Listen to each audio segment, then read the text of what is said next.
So obviously Rings of Power, an absolute travesty, an absolute disgrace as far as lore is concerned, and also as far as making the just making it a series in general. It was absolutely awful.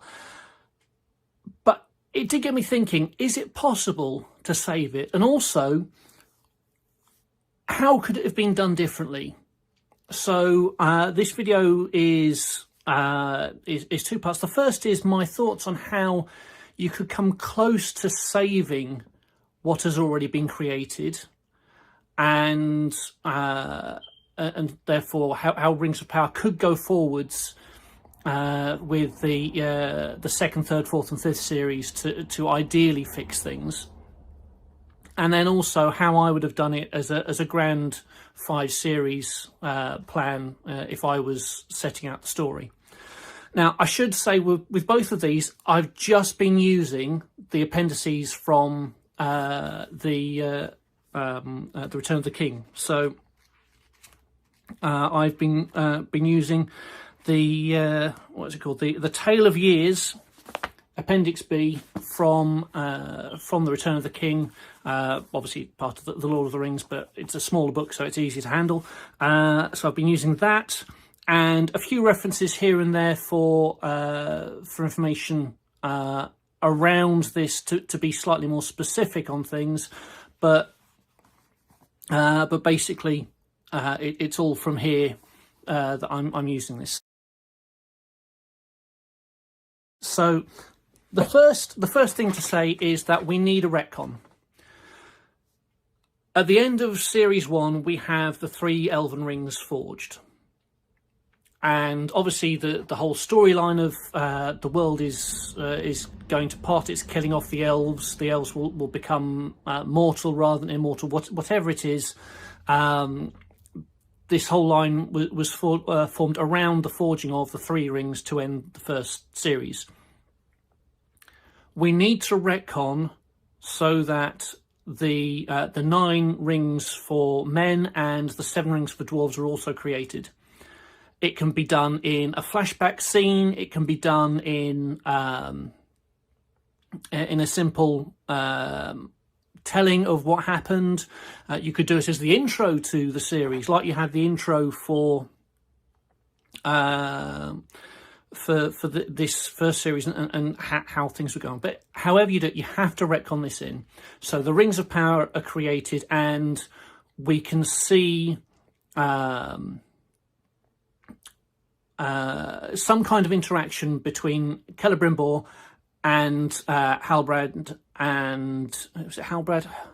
Sauron, basically, forgetting his name offhand. But Sauron, as we now know he is, we can have interactions. We can have if you're going to do a flashback scene, interactions. Maybe Celebrimbor is pondering on Galadriel's words, and is thinking back to all that went on. In fact, maybe we have it that Galadriel says, "This is why," to Celebrimbor when he pushes and says he was really helpful.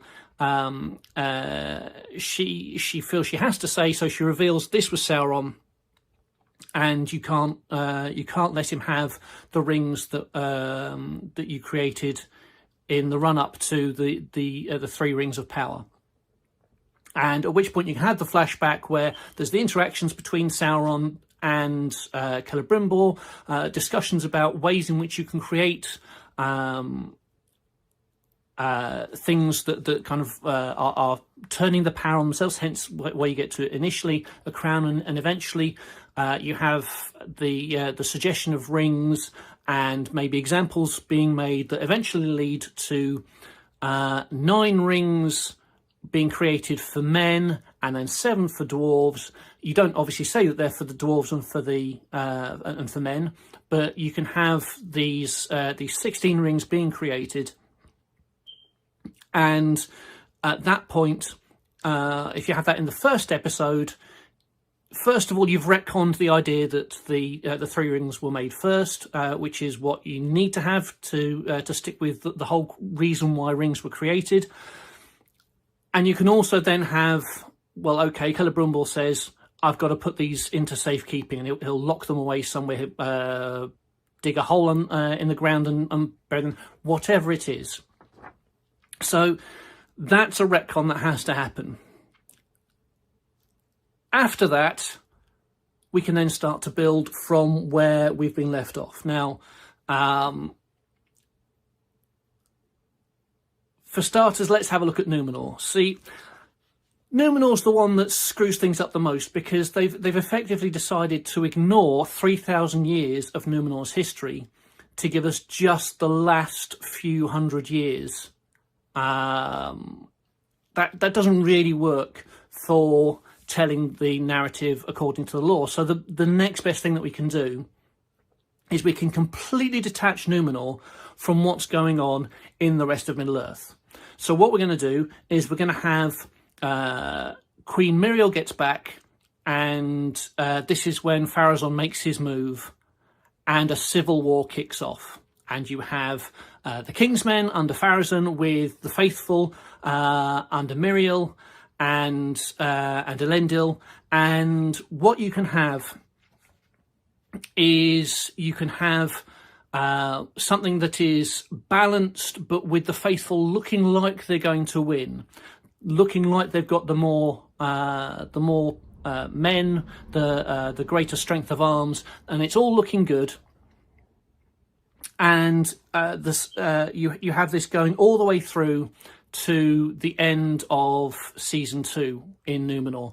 So the civil war all the way through season 2.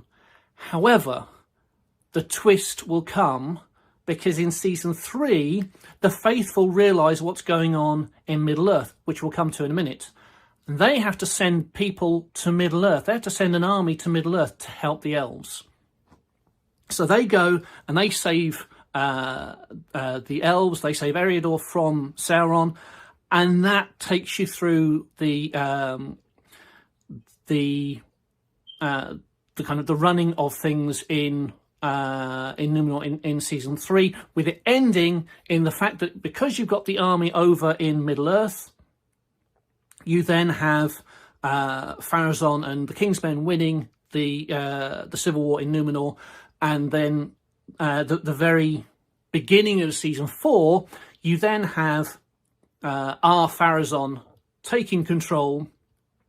He marries Miriel, and then he can throw her in the he can throw her into the tower, into the jail, whatever it is, and we have the whole arc of Pharazôn the Golden, where he hears about Sauron declaring himself to be the king of all men, or whatever the title is. I forget offhand what it is that Sauron declares, but Sauron declares it. Pharazôn says, I'm not having this, so he goes over, and effectively he'll be saying, if the faithful can beat you, then I can destroy you. And so he goes over after you've got all sorts of things going on. About halfway through, after Pharazôn has built up his army and everything, and you'll have a much bigger fleet and all this kind of stuff. Halfway through the 4th season, he captures Sauron and takes him back over to Numenor. And while that's going on, Numenor starts to be corrupted majorly by Sauron. Sauron is turning Pharazôn's ear to him. He's convincing him of all the different things that that he wants to convince him of rebelling against the Valar. And so the end of season 4 for Numenor is you get to the great armament. It's either the Great or the Grand. I think it's the Great Armament, where Numenor takes its armies to Aman to assail Valinor, to conquer them, and to supposedly gain immortality, which Sauron has convinced them that do. Well, at least in the Akallabeth. So you have that. And the fall of Numenor, where it gets destroyed and the earth is made round, that happens right at the end of season 4. So that's for Numenor. Now for the elves, With the elves, we have the first thing we need to have after Celebrimbor has sorted things out when it comes to the rings is Galadriel decides she needs to go and find Celeborn. We've already had a first hint of the fact that she was married to Celeborn, so there has to be something that is planted, which I'm sure JJ's acolytes will love. It's a mystery box you can put in of something that says Celeborn might still be alive. And so Galadriel then goes through Moria as a favour from the dwarves through Elrond, beseeching them. I know his relationship isn't great with them at the moment, but it might be that there's some way of redeeming the relationship whereby Elrond is able to say, well, okay, we don't need you to dig for Mithril anymore because that one little bit that you gave us has saved us. It's not a problem. But however it is, Galadriel will pass through Moria, and she will go to Lothlorien, which is already established. This, if you know the lore of Lothlorien, it wasn't that Celeborn and Galadriel were the main kind of starters of it from nothing. However, they came and they added to what Lothlorien already was, with Galadriel using what she learned from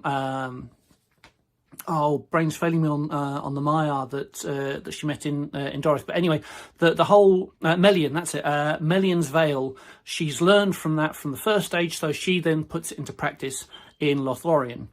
So downside for those who are fans of Galadriel, this would effectively mean we're cutting her out of significant amounts of the storyline now. But I'm sorry, it needs to happen.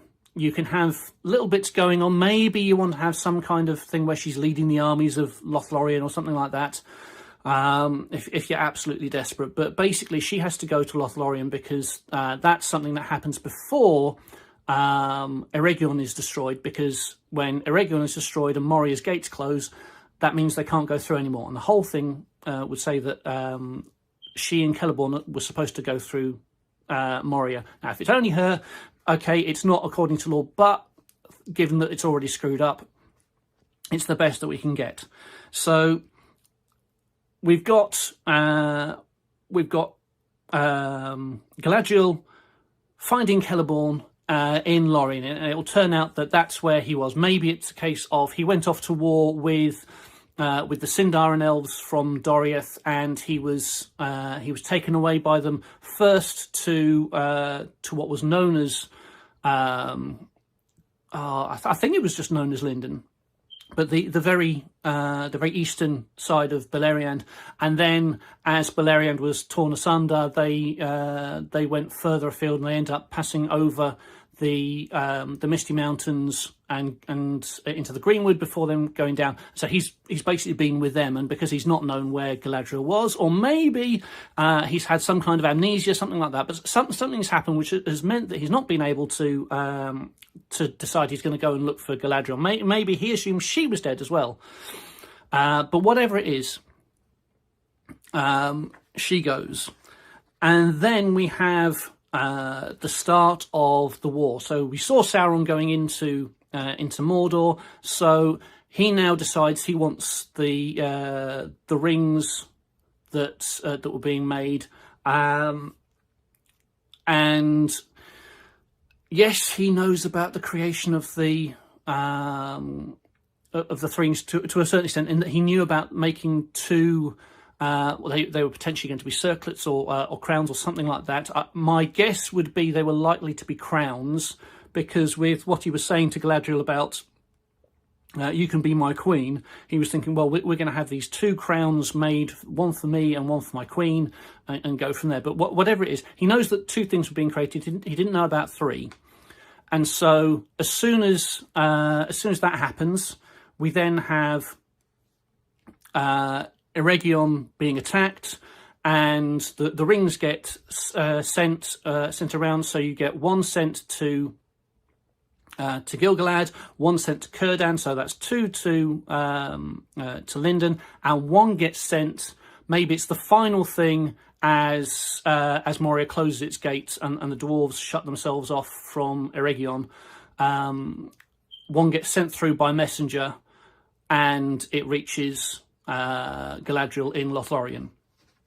You then have Eregion being wasted, and you go through the series till eventually the end part for the elves is that we have the founding of Imladris, and the safe haven that we will later know as Rivendell is formed at the end of season 2.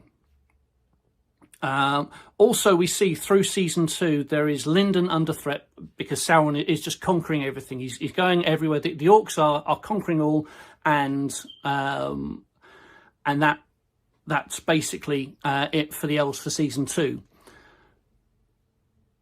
Season 3 with the elves also merges in with what we've said already about the faithful. So season 3, the faithful come from Númenor, and they help Gil-galad and the elves as they drive the orcs out from Eregion, so not from Eregion, from Eriador, and eventually Sauron is pushed back. At the end of season 3, he's finally pushed back to Mordor. So there will be some kind of trying to work out what's going on with how to rebuild Eregion or not. The choice of, okay, we're going to focus on Rivendell, maybe establishing that that Elrond becomes the Lord of Rivendell and is effectively independent from Gil-galad, something that is owed to him, maybe, if we follow the line of you owe me this in relation to the forging of the rings, and Gil-galad said no, or maybe because he's actually he helped the rings to be made and that did help save things, then he's owed this for the creation of Rivendell. So that would be season 3. And then season 4, I would suggest we're probably not going to see too much of the elves until right at the very end, which we'll come to in a minute. But the end of season 4 will be when they come back into the story. We maybe see a little bit down in the south. In fact, I would suggest that's probably the main area we're likely to see anything to do with elves, and it's probably just going to be Arondir, though goodness knows I would love to just get rid of him completely as a character. But it's clear he's going to be sticking with the people of the south, the Southrons, whatever it is we're going to call them, because they've gone to Pelargir. What we see in that would be that as part of the within season 4, when Pharazôn is building things up before he eventually conquers Sauron, is he would be looking to build up Umbar, and at the same time the faithful would create a link with Pelargir, which is obviously where the Southrons have gone. So that's where you have a connection back to the people from series 1. So you have to probably skip out episodes 2 and 3. You might maybe have one of them. Well, I mean, I suppose you could have Pelargir under attack as Sauron goes north, but that wouldn't really fit because they're not really built to be able to defend against a huge army invasion, the likes of which you're supposed to be having with Sauron invading and taking over most of Middle-earth. But maybe they'll send a messenger or something, and there may be some communication that goes through there. But effectively, cut them out until season 4. They start to be seen a lot more with the faithful coming into Pelargir. You've got Elendil probably being the main one who comes as part of that. You probably have Elendil being the one that comes and leads the army to help with the elves getting Sauron out of Eriador. So all of that would lead to creating links with Pelargir as part of trying to keep some connection with what's going on. Also, the fact that Sauron has now been pushed south, Pelargir's in the south, it means that the faithful are getting some information of what's going on that's not filtered through Pharazôn and the Kingsmen. Dwarves, effectively, we're saying goodbye to the dwarves. The dwarves in season 2, you'll have they close the gates of, or the doors of Moria to Eregion as soon as Eregion is no longer viable. So you will have, as I've mentioned already, possibly the idea would be you'd have Galadriel going through Moria to get to Lothlorien, and maybe you'd have some kind of sad farewell between Elrond and Durin, with a recognition that elves live on forever, but dwarves do eventually die, and therefore this is their final goodbye. Whatever it is, you're effectively closing off the dwarves. The only other way you could potentially have them involved would be if there was fighting under the Misty Mountains within the kind of the Moria framework, in the caves and so on. There's an invasion of orcs as part of that, and the dwarves, they hold on because obviously Moria doesn't get cleared out until the Third Age. Obviously, again, this is how I'm saying it could be saved, not how they will go. So, you know, we'll see whether they actually do that or not. Now, looking at Sauron, because the dwarves, effectively, if they're not out of it by the end of season 2, they'll be out of it by, well, they should be out of it by the end of season 3. Because I don't think they were involved in the last alliance. I can't remember offhand. There may have been some dwarvish involvement, but I mean, if there is, obviously you can then have them involved there. But otherwise, no more dwarves. So we look at Sauron now. So in the first part, the key part for Sauron is he's recognising that there are 16 rings and he wants them, because he knows about there's definitely 16 rings and they're powerful, and he wants them for his own use. So he's going to take his army of orcs up to Eregion to conquer. Now, my guess would be the most obvious thing to happen is that there's got to be some kind of confrontation between him and Adar, because you've got to deal with Adar, and you're either going to have Adar being captured and twisted, or you've got to have him killed off. Doesn't matter either way. Adar has to lose to Sauron. There can't be any kind of lingering of him. He can't go off somewhere with the hope of coming back, anything like that. No, he's either got to be twisted to be serving Sauron, maybe he becomes the mouth of Sauron or something like that, or he gets killed off. And so Sauron gains control of the orcs completely. He takes them to start his war. So in season 2, he conquers all of Eriador, and so you basically have everything leading up to I'm going to do it, and then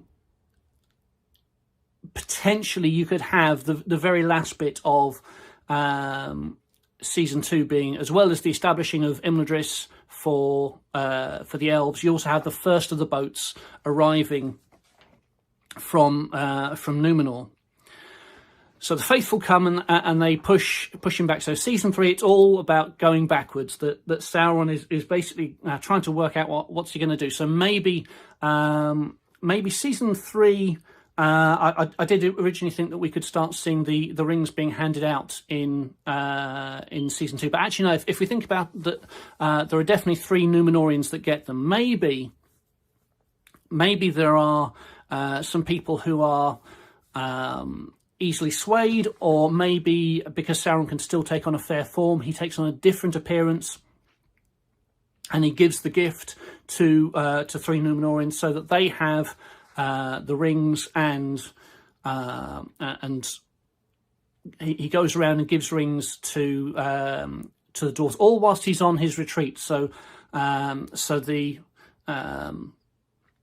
armoured up Sauron we see constantly in a rearguard action, but at the same time we know he's going around, he's planting seeds of deception, he's planting a way for him to get back at them. So long as he holds on and isn't utterly defeated, he can do that. And obviously part of what we would see, the one thing I forgot to say was right at the start of season 2, after he's defeated Adar, or maybe as a way of defeating Adar, he creates the One Ring. So there we have the final ring being created. So season 3, by the end of season 3, he's just been pushed back and he's only in Mordor again, and so he's basically just skulking around there, waiting for his plans to come to fruition. So maybe right at the end of season 3, we get the first of the ring wraiths. Now I know that the whole idea with the rings is that they took potentially hundreds of years for the people to be twisted, particularly as it was with the Númenóreans, who would be living. If it was just an average Númenórean, you're looking at kind of 200 years, 250 years, something like that. If it's part of the royal line, then you're looking at they had the potential to live to about 500 years. So with all of that, you could maybe have right at the end, as a sinister ending to lead into the final series, we have the ring wraiths appearing in Mordor, and all of a sudden Sauron is feeling powerful again. And then season 4, for Sauron, it's him declaring that he's the king of all men, or the lord of all men, whatever it is the phrase that he uses. And he suddenly has this amazing army from Númenor turning up. So not just the faithful who didn't have the full backing of the throne, but this is now the amazing armaments that the Númenóreans are able to create. And from that we have Sauron captured by no later than midway through the 4th series, and he then gets taken to Númenor. And in that latter half of the 4th series, he's twisting, he's corrupting, he's whispering in Pharazôn's ear, saying about Morgoth would be the one that would offer him true freedom. He's the one that offers a true gift of immortality, the thing that he's so jealous of the elves. And through that, we then have the destruction of Númenor. And so the final thing I think we would see at the end of season 4 for Sauron would be that he is utterly destroyed within the temple that gets created at the top of Mount Menetalmar, or anyway, the mountain that's right in the middle of Númenor. And so he's utterly destroyed. And there's almost like the suggestion of, okay, that's it, Sauron is dead. We know he's not, if we know the storyline, but that's the basic idea. And then season 5 is all about the Battle of the Last Alliance. So we have the building of Arnor and Gondor. Sauron returns to Mordor. The orcs start piling out again. You've got the whole thing with Minas Ithil that becomes Minas Morgul. Isildur saves the sapling of the tree. Goes and gets his dad, who's in what's it called? Who's in Arnor in the north, and they come down. The Battle of the Last Alliance happens, and at the end, you would have. I would imagine the only way you can really sell it, because you can't really sell it on a negative, even though you know what's going to happen. So the most obvious way to sell this is either that you have it that you finish with Isildur saying, no, this is a well-guild for my house because of the death of my father, and he's then left kind of the final scenes are him ordering things for the son of Anarion. Was it Valandil? I can't remember offhand, but Anarion's son to rule Gondor, and that's effectively where you leave it. The other way you could do it is you could have him going, doing all of that, going north, dying, someone escaping with the shards of Narsil and whatever else it is that they bring back from the Battle of Galadan or Gladden, whichever it is, and and it's the giving to Isildur's youngest son, who was the only son that didn't fight, and he is the one that we end on with this hope, and that they can make some allusion to Aragorn or something like that. So there's an allusion to what is to come. So that would be my ending. The only thing I haven't covered, which is the most ridiculous thing that, well, I say one of the most ridiculous things that they've done, which is Isildur. The only thing I can think of is that we effectively have to say, well, okay, we're going to wait. We're not going to have Isildur come up until the faithful help to save Eriador. And as part of them going there, maybe he makes it to, maybe in season 2 we see him eventually escaping to Pelargir. And so when the faithful are helping the elves going south, they reach Pelargir, and that's when Elendil is reunited. So season 3, Elendil is reunited with Isildur. That's the only way I can think that it would potentially work in a way that would fit with the rest of trying to tell the story right. So that is my my suggestion. If Jeff Bezos wants to have someone to advise him on how his writers should be looking to create a story, that would be my suggestion of how to go. But obviously that's not ideal. So now let's have a look at how I would have done it if I'd been starting from scratch.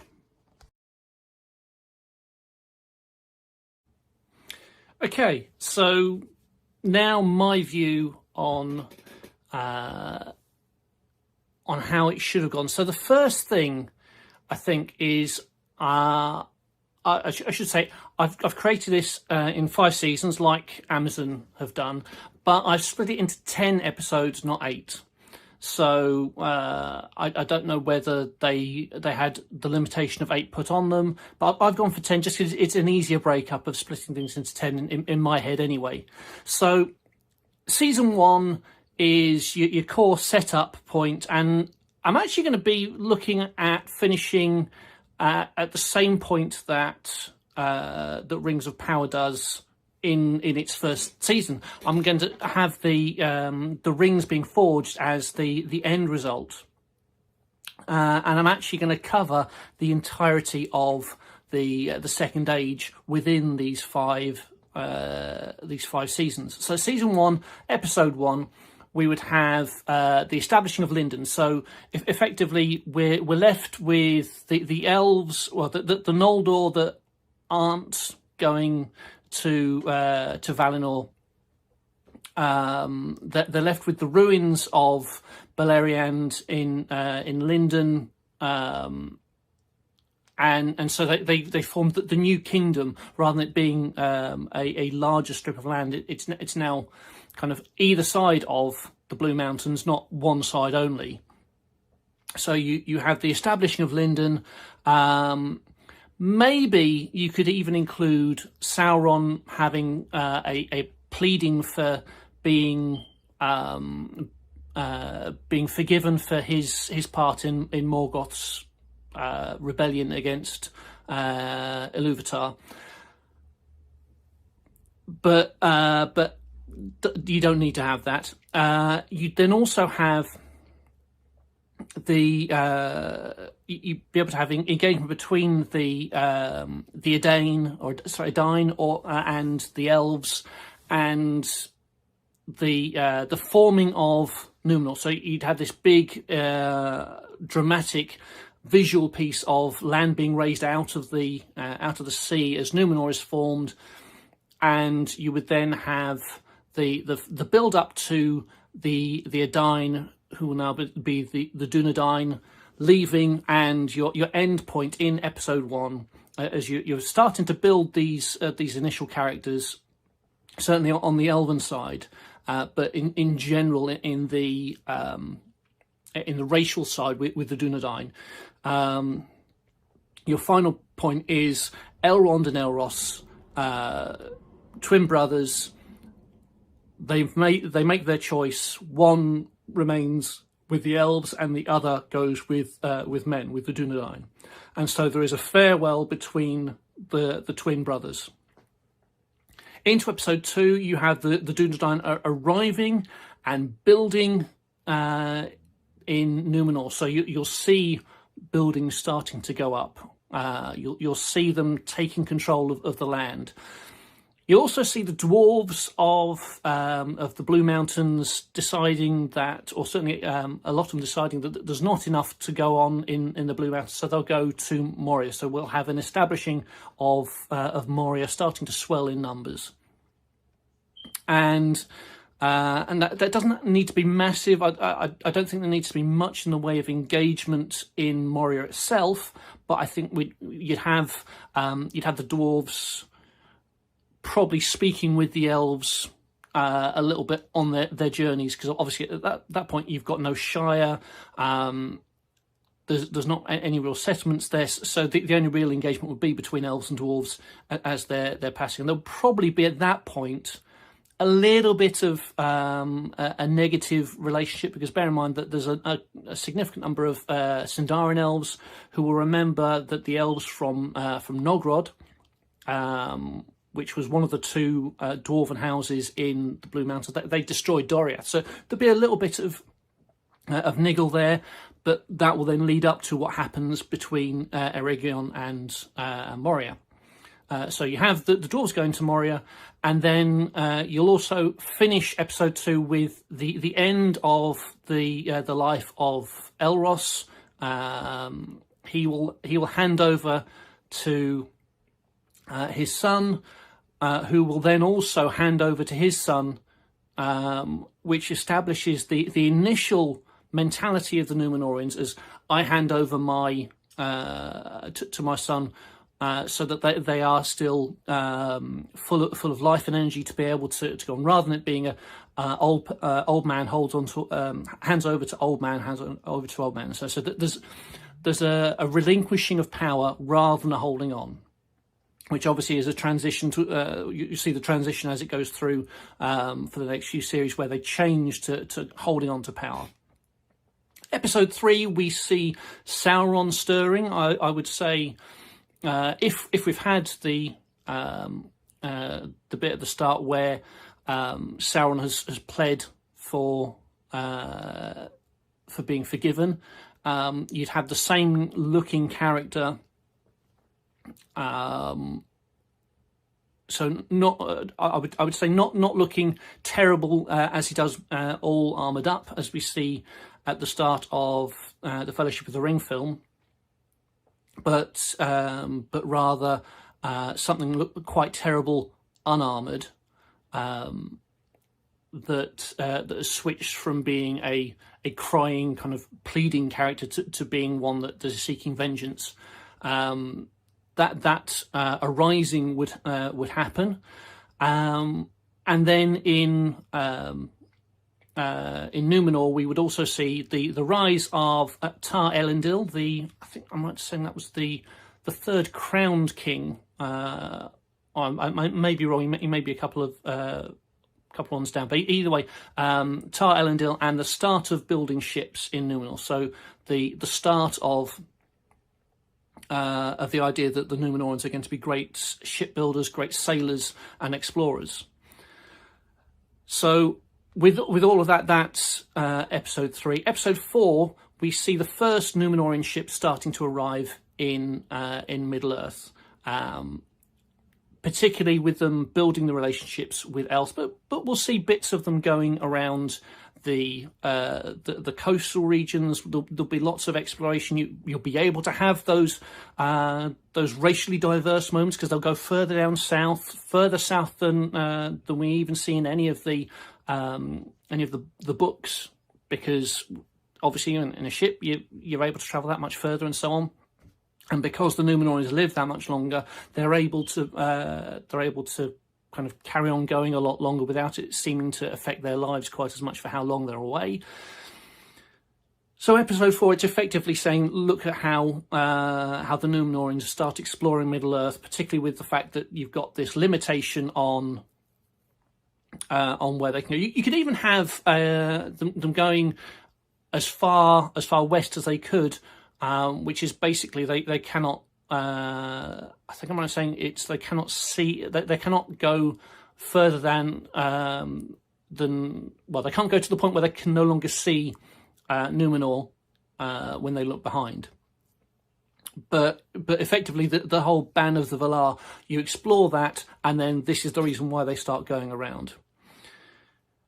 Episode 5, we have Eregion. Eregion is going to be founded. You start to see the area, not just the city itself, but the whole area of Eregion being developed.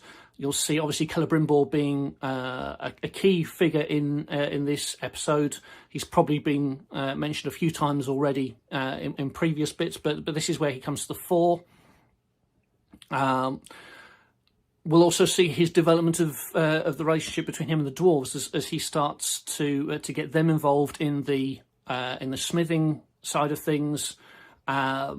Obviously, his smiths, the smiths of Eregion, they're elves, but they have a really strong relationship with the dwarves. So this is where you start to see a building up of a positive relationship between elves and dwarves, unlike what we had in the first episode, where you'd have seen a bit of animosity because of past hurt between the dwarves of Nogrod and Doriath with the elves. And we'd also start to see, as going back to the Numenoreans, they'd start to build coastal outposts. They'd start to go to places and stop there, and actually kind of start to put down a little bit of permanency there, even if it's just okay. We come. We come and we relate to the people that are living by the coast. We interact with them. Remember us, we'll be back, all the way through to actually creating their own settlements there. Episode 6, we start to see the creation of Mordor. I wouldn't have a complete redevelopment of an area. I would simply say that Mordor maybe it had a little bit more of vegetation around, but it's always been more or less how it is, and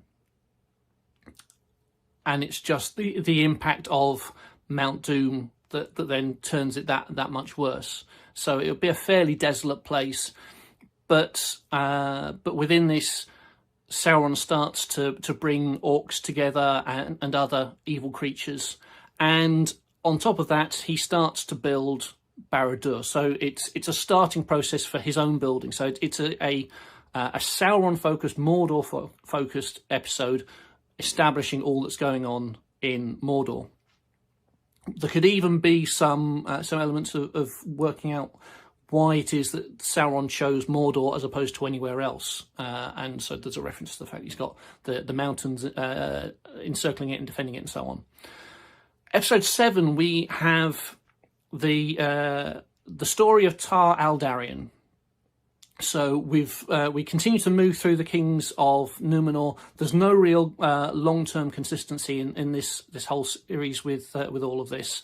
So Tar Aldarrion, we see how he spends far too much time at sea, which is how we end up with Tar Ankalaime, who is his daughter, because that's his only child, and because it's his only child, he can't have a son to take over. So she becomes the ruling queen, first of the 3 queens of Numenor. Although obviously one of those 3, Miriel, never really gets to be the ruling queen in the same way as the other 2.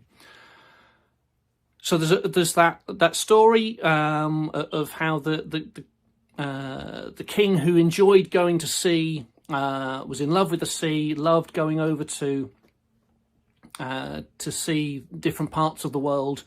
He was completely detached from his family, and so you would end up, I would say, rather than having any major focus on Tar Ankalaime, you'd have effectively the entire life of Tar Aldarrion that would lead to his daughter taking over from him at the end of the episode. But also within this, we'd start to see the intention of Sauron to try and seduce the elves. So he would go to Lindon, and he would not be allowed in because of Gil-galad, and Galadriel would be suspicious of him, and leave it at that. We then have episode 8, Sauron will seduce the Smiths of Eregion and Celebrimbor. Now, within this, I would add that we can see Galadriel going to, with Celeborn, who's not dead. They would go through Moria at this point because the relationship has been built up. They've now gone to Eregion. They would then pass through Moria, go to Lothlorien, and they would establish themselves there. But we would see that Celebrimbor would be thirsting after the information that Sauron as Anatar would provide for him for creating things, and so that seducing of the elves of Eregion takes place. We also see Numenor making very permanent havens in Middle-earth as well. So we flip back to the exploration of the Numenorians as they keep on sailing around Middle-earth and seeing them build in place. So you could see them starting Umbar, for example, back when it was purely a positive thing rather than a focus for the Kingsmen, as it would later become. And then we'd also start to see at the end, you start to see some amazing things that the Elven Smiths will create. So you can have all sorts of wonderful, sparkly things appearing. You could have connections with the dwarves in terms of them digging and mining and so on. And we just see the glory of the Eregion Smiths as a result of the information that they got from Sauron, which then leads us into episode 9, where the rings of power are forged. And so the 9 for the men, 7 for the dwarves, or should we just say for the moment the 16 rings of power are forged. And at this point Sauron leaves Eregion, and Celebrimbor, behind Sauron's back, Sauron having no idea about it, he then forges the 3 rings. So the whole episode there is about the forging of the rings. We could see some suggestions from Sauron in some of his words that could allude to what they're about without it being something that's blatant, that therefore points out who he is to Celebrimbor. But just an episode all about the forging of rings and the whole point of them. Nothing to do with Mithril being the saviour of the elves or anything like that. Purely about seeking to bring some kind, I would say, seeking to bring some kind of control to nature, ways in which it can help the world, but it would be framed in a way in which you could quite easily see the way that they would be used could also be used to twist and to corrupt Middle-earth as well. And then we go straight into episode 10. The very start of it, we see the forging of the One Ring. Barad-dûr is complete, and we would see the way that Sauron puts himself, his own essence, into the ring and into the creation of Barad-dûr, which is why it's able to stand all the way until the ring is destroyed.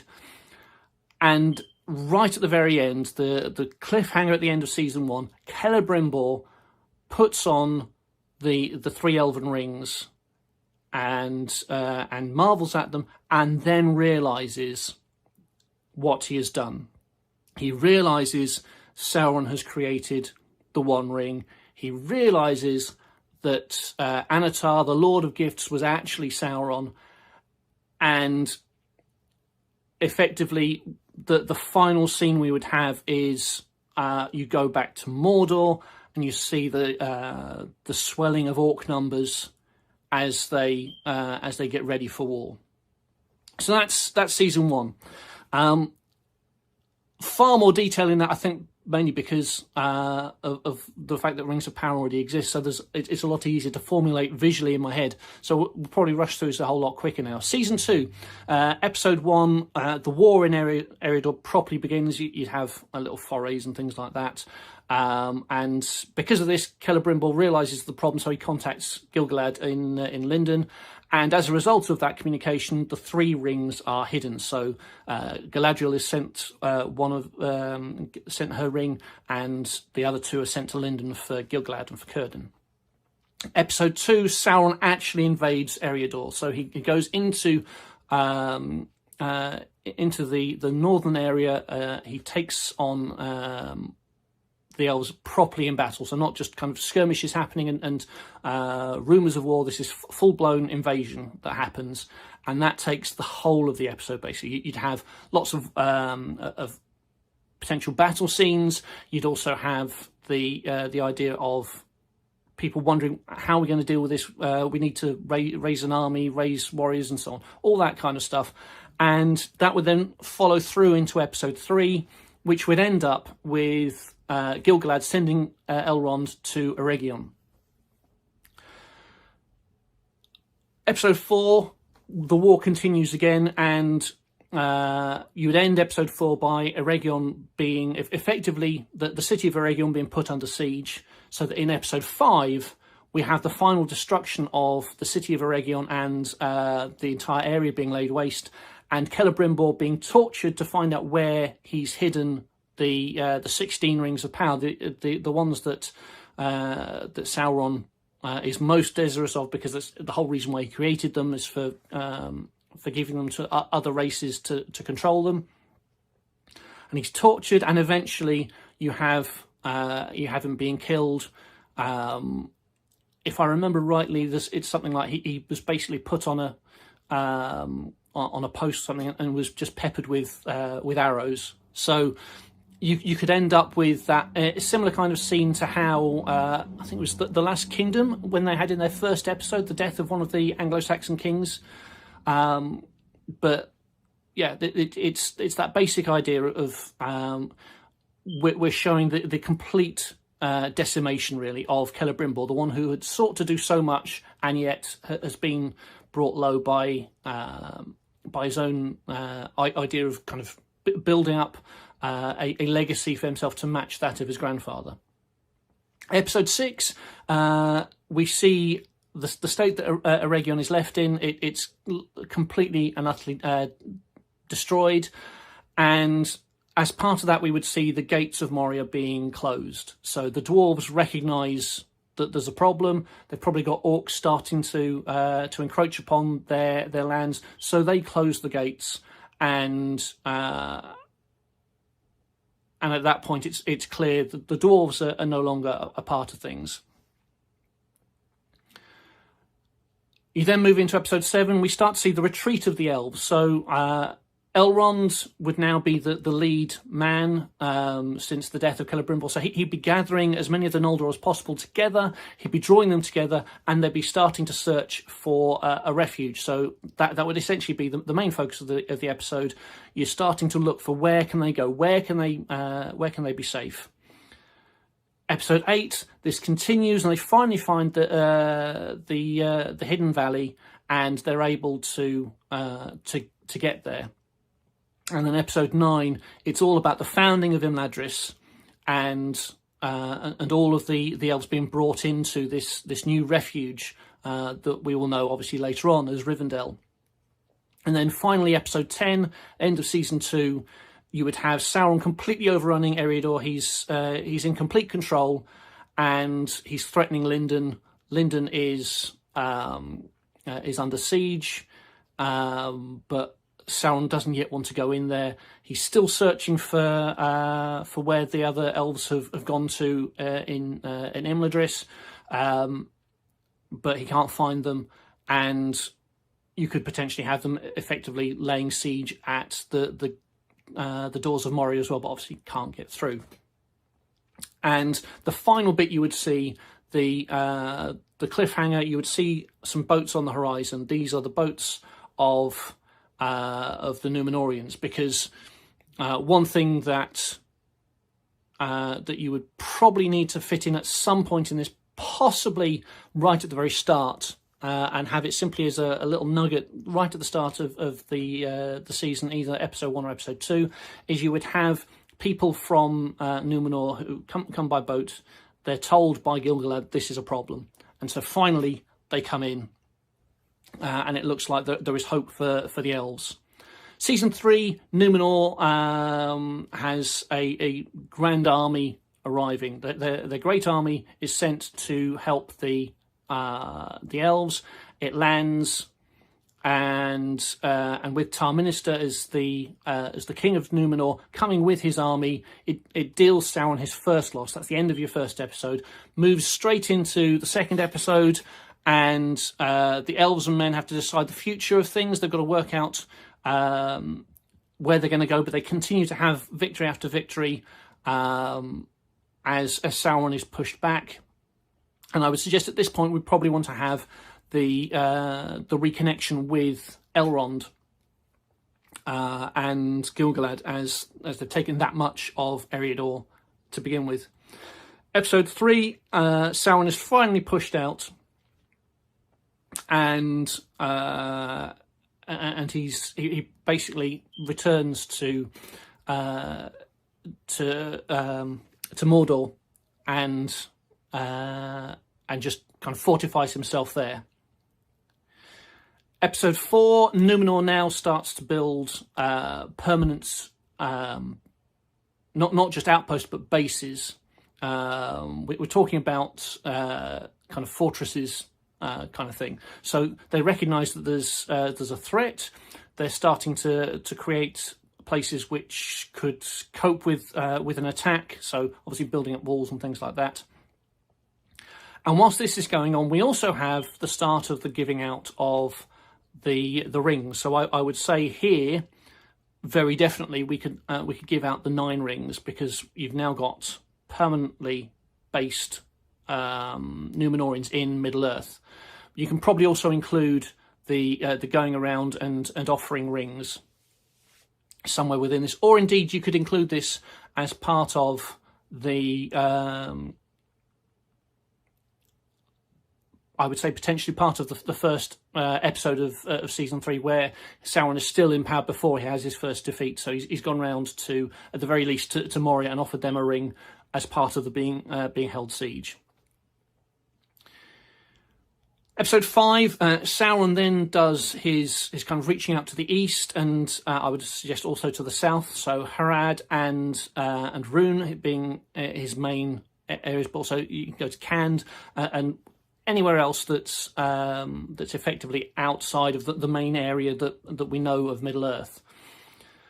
So he reaches out and starts to build his power base beyond just the orcs of Mordor. At the same time, we also start to see a rebellion within Numenor. So we're now on to Tar Atanamir, and he kicks off a bit about the ban of the Valar. So there's the starting to turn, the starting to degrade element within Numenor, and on top of that, we then will also see the appearance of the Nazgûl. So at the end of the episode, you can start to have the first of the Nazgûl, the Ringwraiths, appearing, and you can see the new threat that's arising through Sauron's malice with the rings. Episode 6, we have the fortressifying of Umbar.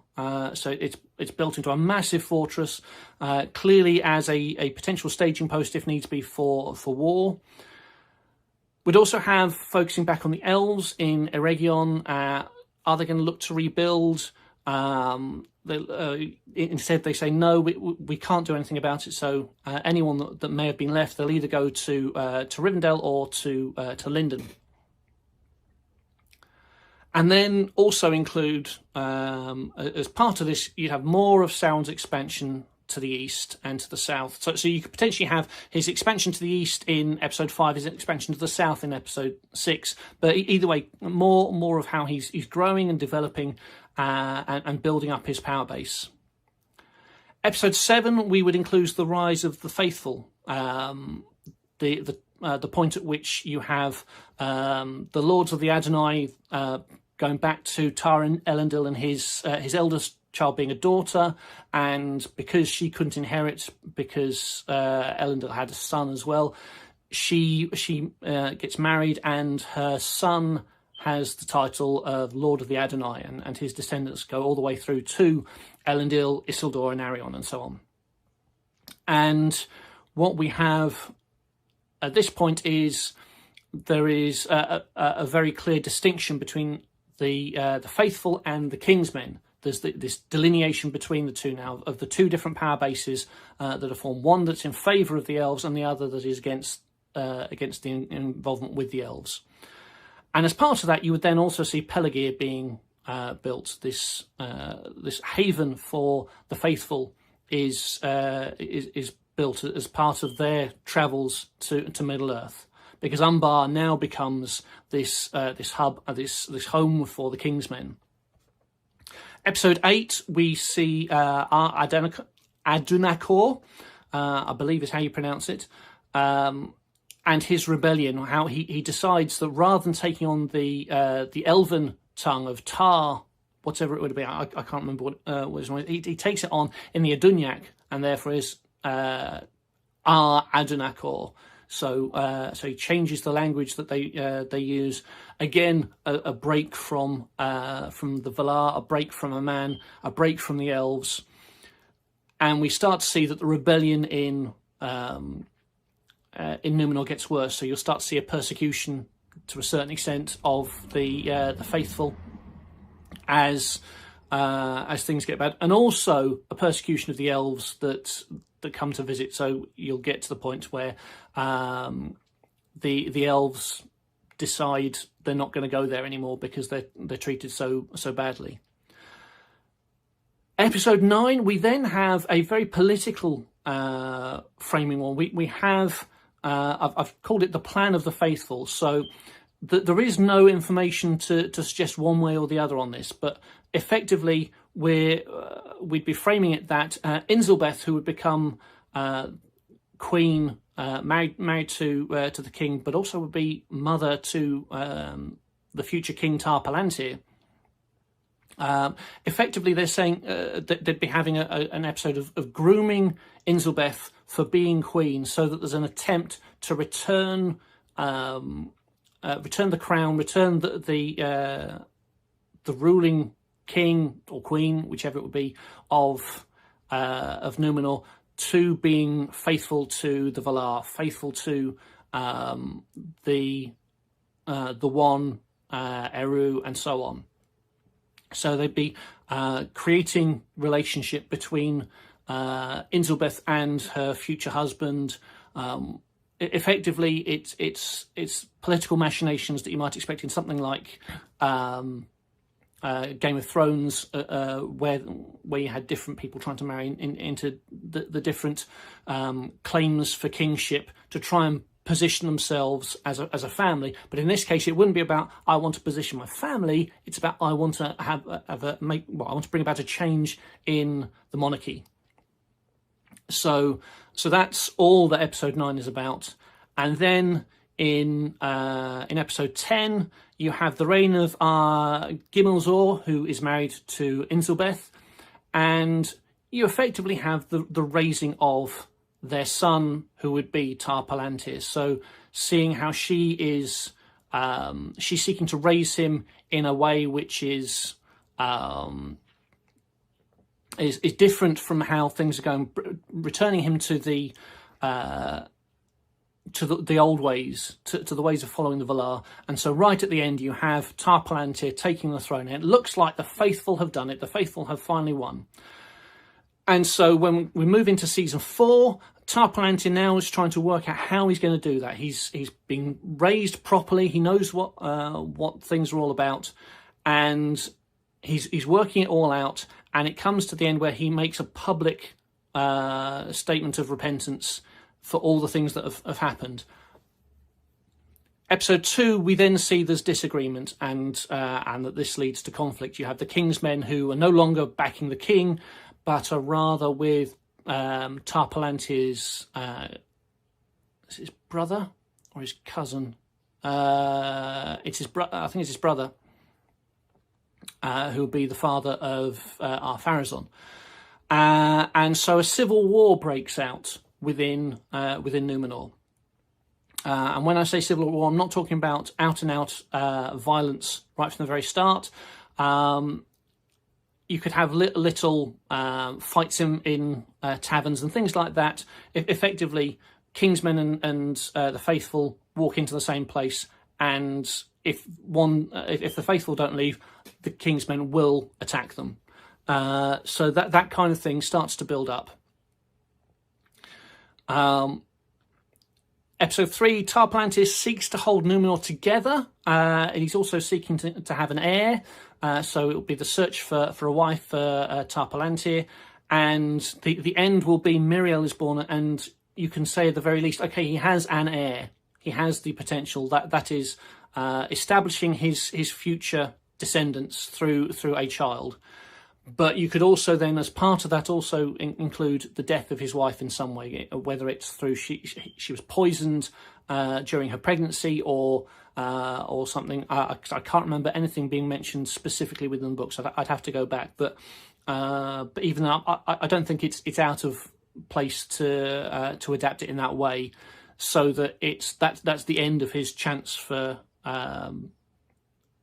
having descendants. So that, therefore, Míriel is what it's all about.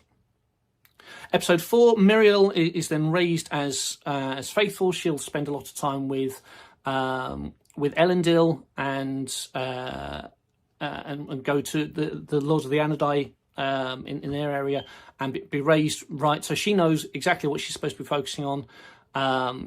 Elendil would obviously be developed as a character at this point, and he's going to be going from this point all the way through to the end of episode 5. So at the end of series 5. And we get to the end of episode 4 where Tar Palantir finally dies, and everyone looks to Míriel. What's going to go on?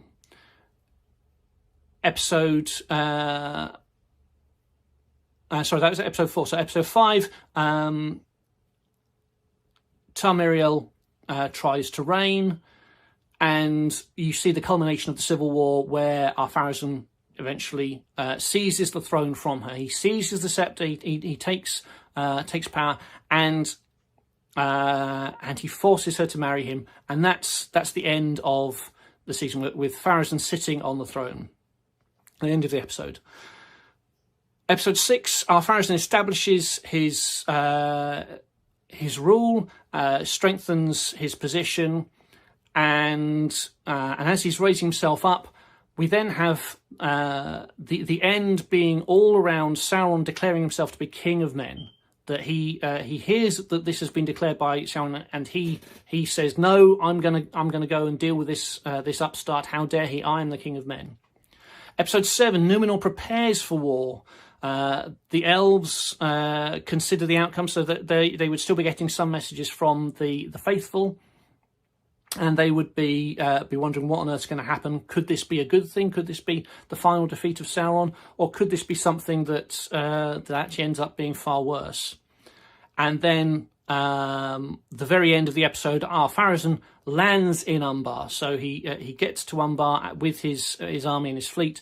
And this is the start of his march on Sauron, and it's a very quick one, as the books tell us. It's a very very swift thing. This Numenor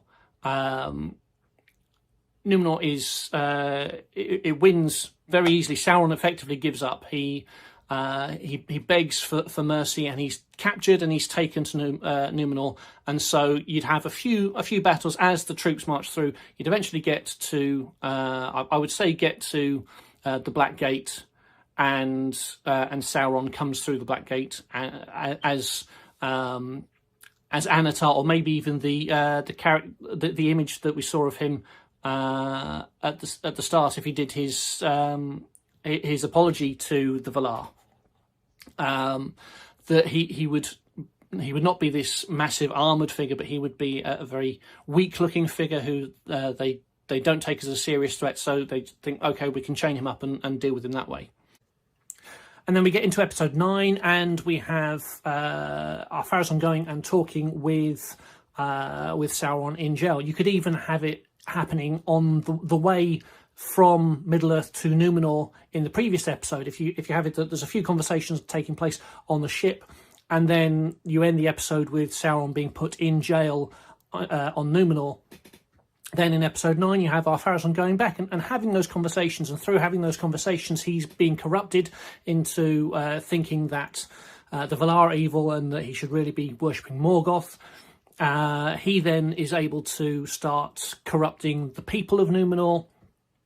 You have this whole corruption thing being spread throughout the island as the whole process unwinds throughout this episode, and you get to the point where about halfway through the episode, Sauron has sold himself so well to Ar-Pharazôn that Ar-Pharazôn lets him loose and lets him become his chief advisor. In amongst all of this, you start to see things with the corruption. I think things like sacrificing of humans, or of Dunedain, to Morgoth in the temple that was supposed to be a place of reverence for the Valar and Ilúvatar. And it's at this point that you have Amandil, Elendil's father, saying he needs to go and try and plead like their ancestor Erendil did. He needs to go and plead his case before the Valar. So he's going to set off by ship to go and do this. And at the same time, he gives instructions on what's supposed to happen. And Elendil and his sons Isildur and Arwen will start to prepare for them leaving for Middle Earth. At the same time, Ar-Pharazôn has now been convinced by Sauron that he should be going and taking the Valar on, just like he did with Sauron. He's going to take an army, and so the Great Armament is built. And so you'd have the end of the episode being the Great Armament is prepared and it's ready to set sail. Then into episode 10, you have Elendil and his sons and their families and all the people that are going with them to Middle Earth. They escape from Númenor at the same time as they're going around one side of the island. On the other side, the way that the ships go for the Kingsmen, you've got the Great Armament going off, and they land on the shore of Aman. And at that point, you have Manwë calling on Ilúvatar, at which point Ilúvatar breaks the world. Rocks fall upon the Great Armament, and they're completely destroyed. Or I believe that it might be that they're kept until the restoring of the world at the end of all things. Something along those lines. Anyway, so they're dealt with. Númenor is then also destroyed. Elendil and co they go off and they go off kind of into the east, into the sunset, and the closing images you would have would be Miriel trying to get to the top of Mount Meneltarma, if I've got that right, and she's weeping and praying for help because she's been abused in the way that she has, and she's been left there to die. And the final shot you could have is this huge wave coming crashing down and destroying Sauron's physical body, because he too has been left on Númenor. And that's the end of season 4. And we then get into the final season, season 5. We start the first episode is Elendil and his sons arriving in Middle Earth. So you have Elendil and the ships that are with him. They arrive in the north and they establish Arnor. Isildur and Anarion arrive in the south and they establish Gondor.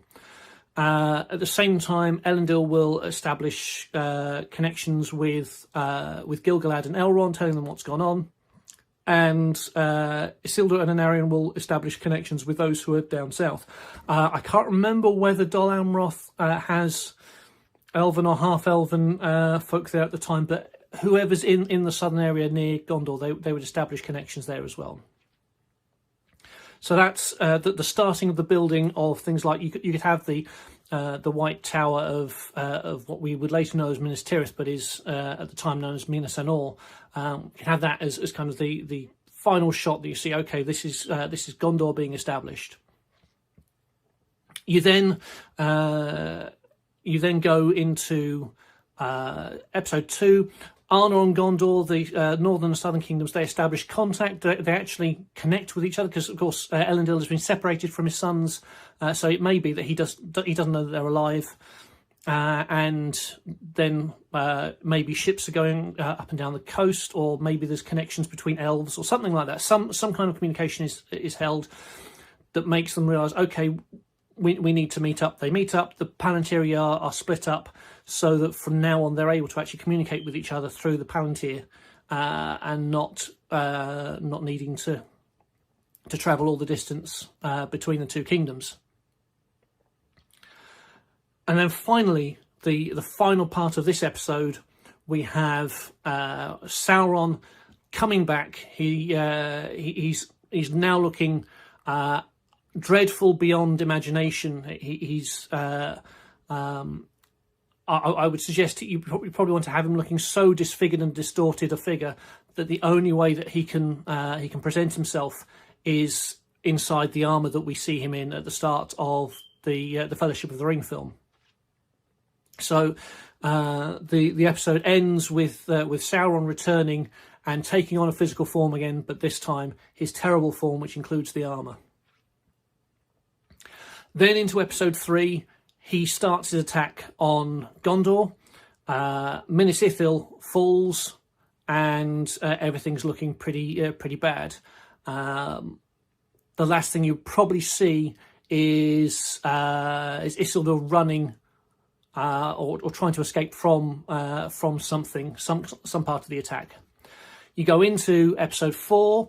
You then are focusing almost solely on Isildur escaping. You'll see him getting a sapling from the white tree that was planted in Minas Ithil from when they came over from Númenor. You would have his journey away from Minas Ithil and him setting off. He would probably go to Minas Anor to let Anarion know what's going on, and then he would head north. And it would be kind of he starts heading north from Gondor. Is the end of the episode as far as he's concerned. Meanwhile, Anarion has to start dealing with attacks from Sauron that are happening in other parts of Gondor, while his brother is going to meet with his father.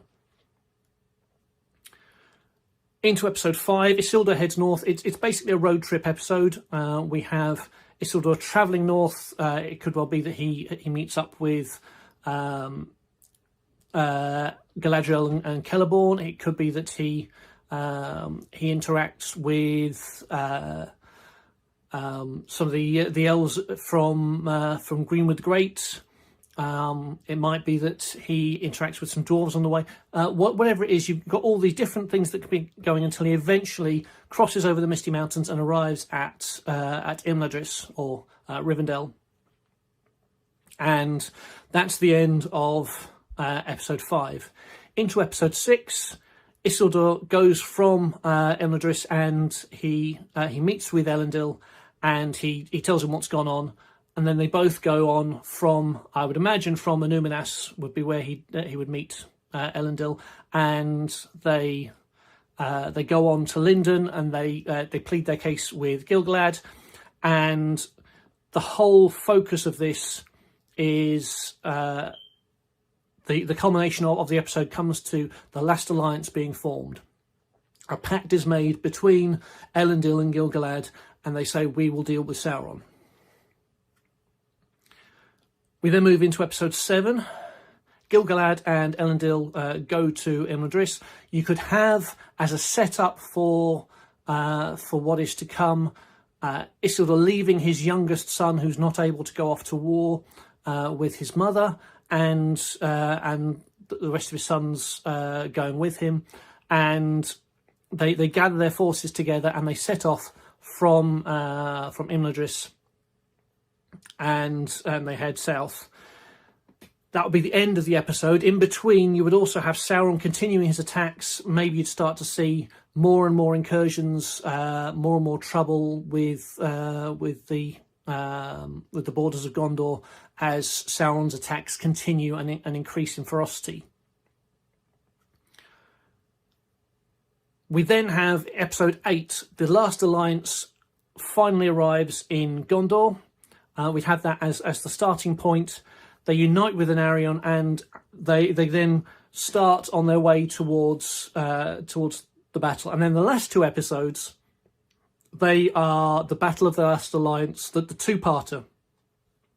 Because the first part you have is the Battle of Dagorlad, the one which ends up turning into the Dead Marshes. You have this battle, and that is the main focus of the entire episode.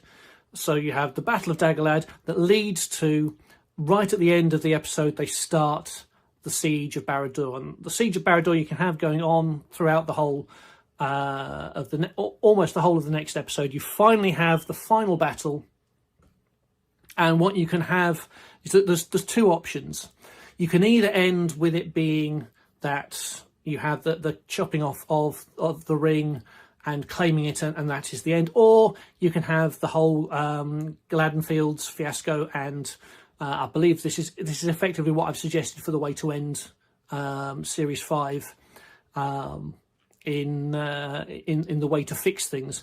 But you could have the going back to Rivendell of someone who saw what went on, Shards of Nargothrond, and you're effectively setting up this is the ancestor of Estelle, the ancestor of Hope, the ancestor of Aragorn, and therefore you have a clear lead-in to the Lord of the Rings, because this is his heritage. And even if they were to do stuff about the Third Age, about the fall of the Kingdom of Arnor, and all these kinds of things, you've effectively set it up to say, okay, this is the point at which the descent of Aragorn begins. So that would be my way of doing the series. If they were to have come to me, that's how I would have probably divided it up. I believe I'm right in saying it's pretty much lore accurate. There are a few things here and there which are flexible. There are a few things which I'm not 100% on the dates. I need more books than I've currently got, but I think this would be far better from a lore perspective than what we had in Rings of Power so far, and indeed what we're likely to have going forwards. The one thing that would always be the challenge is making sure you've got people writing as Tolkien writes, speaking in the way that Tolkien has people speak. And unfortunately, sometimes there's just no accounting for the inability of writers to recognise that you're supposed to speak in a certain style rather than speaking in the way that people speak right now. But anyway, that's my thoughts on how you could have created 5 seasons, 50 episodes of basically covering the entirety of the Second Age. So let me know what you think. If you think it's any good, be great. If you think there are things that should be changed, feel free to say on that as well. It'd be really interesting to hear people's thoughts. But anyway, that's my thoughts. I shall leave it there.